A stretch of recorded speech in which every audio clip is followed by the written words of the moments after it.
Alright, hi everyone, I'm back today in front of my camera, which makes me it's very weird to talk to a camera, just so you know.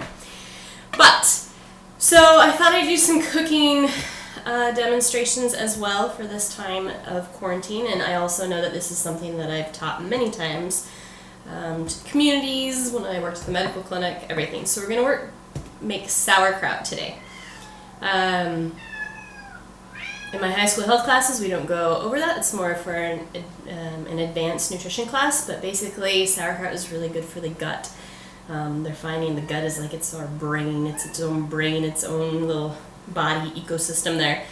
And the healthier the gut is, the healthier not only our physical body, but our mental body as well.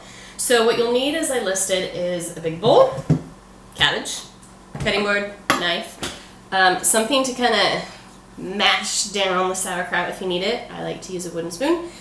A mason jar. I have a couple extra because this cabbage is huge, so I might need more. Freshly washed surfaces so that you can place things on it. You'll need some salt, and we'll talk about spices later. Tablespoon measurement. Salt.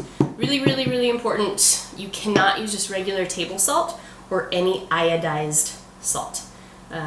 It doesn't do well in the fermenting process. So I really recommend sea salt. And we ran out of freshly ground, so I think I kind of already ground this before I started, so it should be good to go. Alright, so just a preface of I'm not responsible if you cut yourself or if you hurt yourself on this. I'm just here to give you the tools on how to make sauerkraut. I usually go over knife safety in official cooking classes. I'm not going to do a lot today, other than please don't put your fingers like this and the knife like this. You want to curl the fingers under, and please don't grab the blade or touch the blade anywhere with your hand. That would be delightful if you didn't do that. Alright, so we're going to place the cabbage down, and really easy, just cut it in half. This is a really big cabbage. So then we should have two halves. Now, everyone does things differently. Everyone, right? I'm teaching you what I know, both in personal, professional, but also in trainings, how I was taught as well. So you can, but we typically don't like that in our sauerkraut. So I just cut it out a little bit, just a little bit. And you can't see what I'm doing. I've never done a video, but I just cut it out a little bit, and then you can cut out more as you go. Okay. So everyone likes their sauerkraut different. I've made it in different ways. I've made it in just like chopping, like if you would an onion in squares, but I really like the stringy, just kind of how it traditionally is. And so I like to go narrow. So I just do really as thin as I can. Slivers. This is a huge cabbage. This is going to make a lot of sauerkraut. So, just little slivers.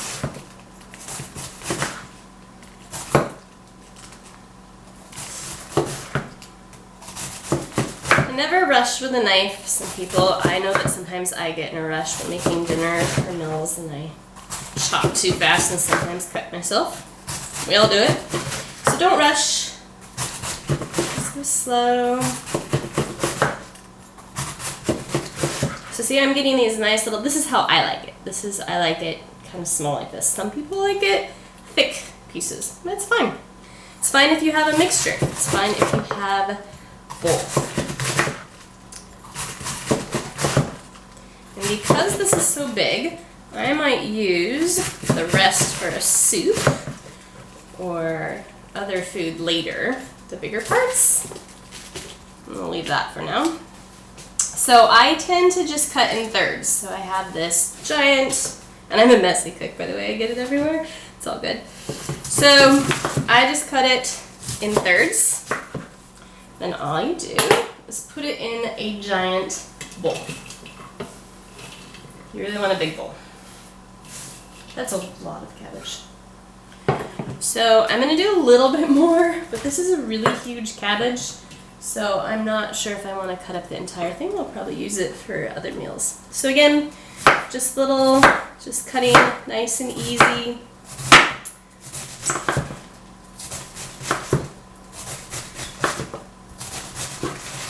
long, narrow slivers. That's probably going to be plenty for me. That's a lot. That's a huge cabbage. So again, I like to do thirds, so they're about this long. You can do smaller, you can do longer. Whatever works for you. I forgot to mention, it's in the writing, but make sure you wash your hands thoroughly before and clean the countertop. It's really important. So we now have a big bowl of cabbage. Yay! So you gotta get your hands in it. That freaks some people out, but it's just natural. It's what we do. Nice. Perfect. So you'll notice when you first touch it that it's just kind of pretty dry. Like it's cabbage, right? So the cool thing is food is just chemistry. Like I tell my high school students in the nutrition section, and everything just is a chemical reaction. So you'll see if you look up recipes, there's a lot of not the best information out there. A lot of recipes call for 1 to 2 tablespoons of salt. I think 1's enough. Granted, this is a pretty huge batch. We shall see. So what you want to do is you start small. So just sprinkling a little bit of the salt on, like I usually do about half the cabbage, half the tablespoon, sorry.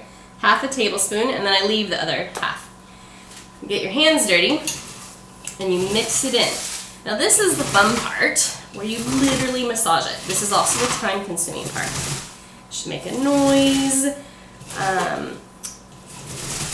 And you'll notice, as you start to do it, you can even see, it starts to get that glossy look, because it's creating moisture. Really important. Whew, and this cabbage was in the fridge. My hands are going to be ice cold. So you continue to massage it. And this part is the part that takes some time. I've taught various populations and ages.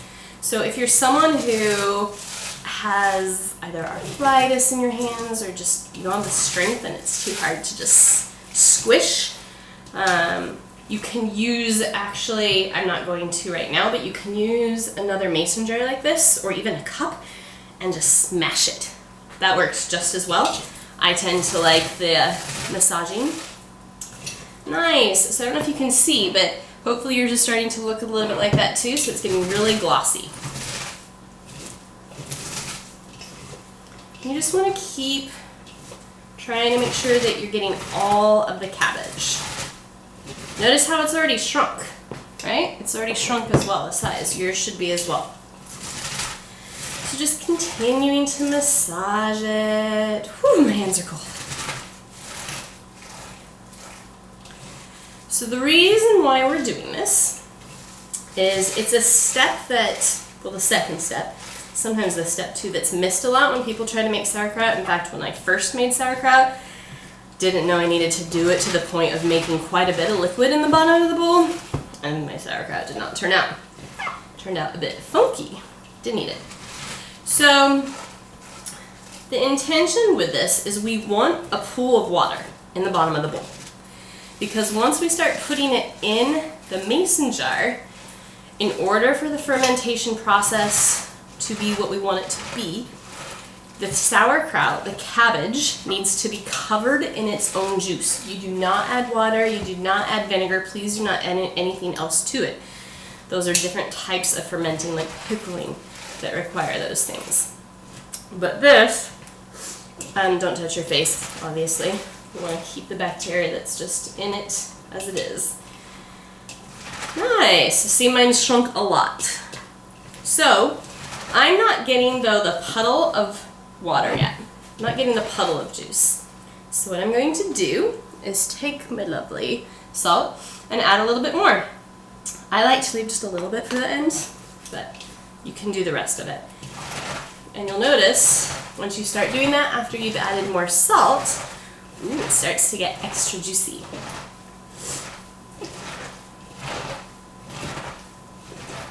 If I were taller, this would be a little bit more ergonomical.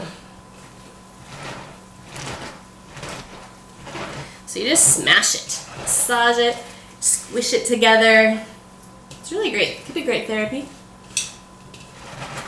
I would say if you're having a rough day, you could take it out on the sauerkraut, but we really want love and healing thoughts going into the sauerkraut, not anger.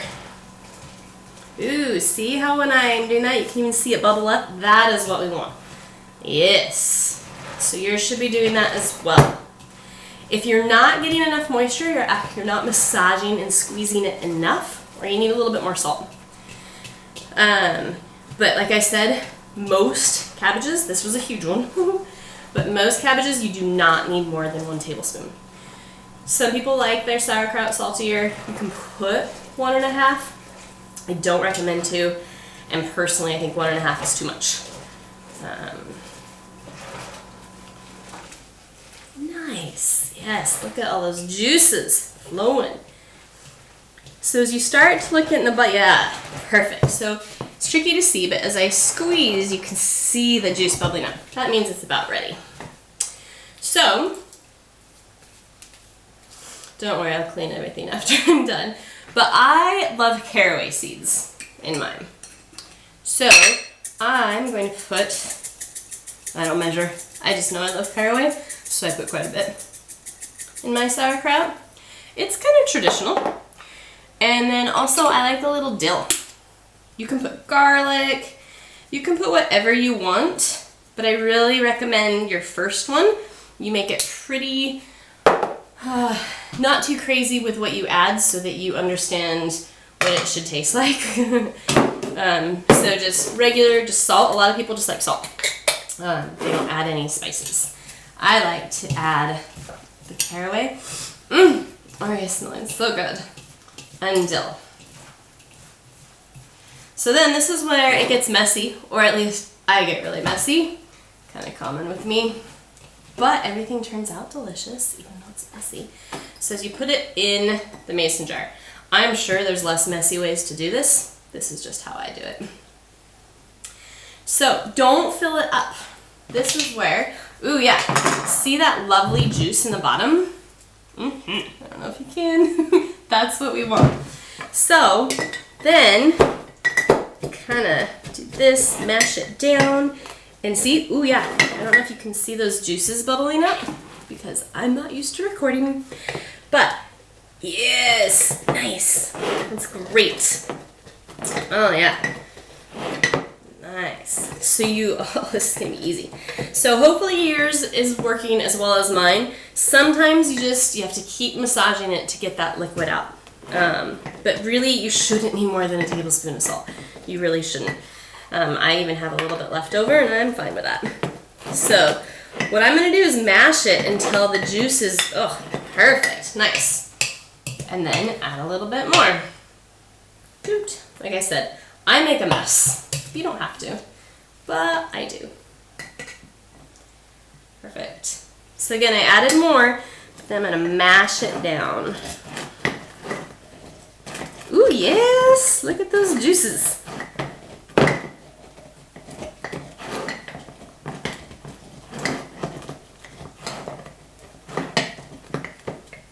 Oh, makes me so happy. I love fun food. All right, and fermenting is so great. It's so good for your gut. So good for your gut. And I have all these extra juices actually just right there as it is. So remember, I just washed the table. Trying to get a lot of the juice that's in the bottom already so that it goes in there as well. Then again, mashing. And I know there are probably fermented food experts who don't like that I'm making such a mess. But you know what? My sauerkraut turns out delicious and I'm okay with that. Woo! Nice. Look at that juice. Perfect. Then you just keep adding. So notice how quite a bit will fit in one mason jar. I would have needed that little one if I did the whole cabbage, but I won't. Most, if not all of this, will fit, and if not, I'll cook it up tonight, but it should all fit. Oh geez, yeah. So, whoa, check it out. Nice.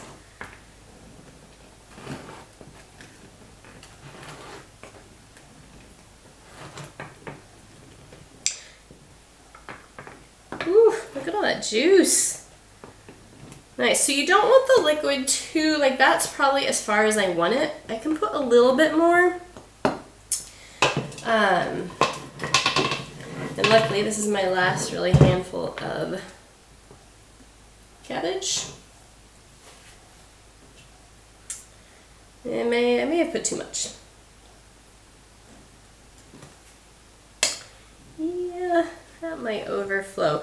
So the thing is it's going to expand a little when you leave it to ferment. That's why we put, you can put it in a tray, or I just put a little towel underneath because it can leak. Yeah, well,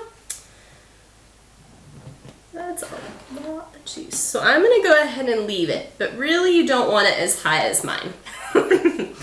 You want it just right here where it was. I just thought I'd add a little bit more to add a little bit more. So you want plenty of liquid, like at least half an inch, if not an inch of liquid on top of the sauerkraut, which is what we have. So there's different, there's recipes that show you need a starter. That's crazy, you don't.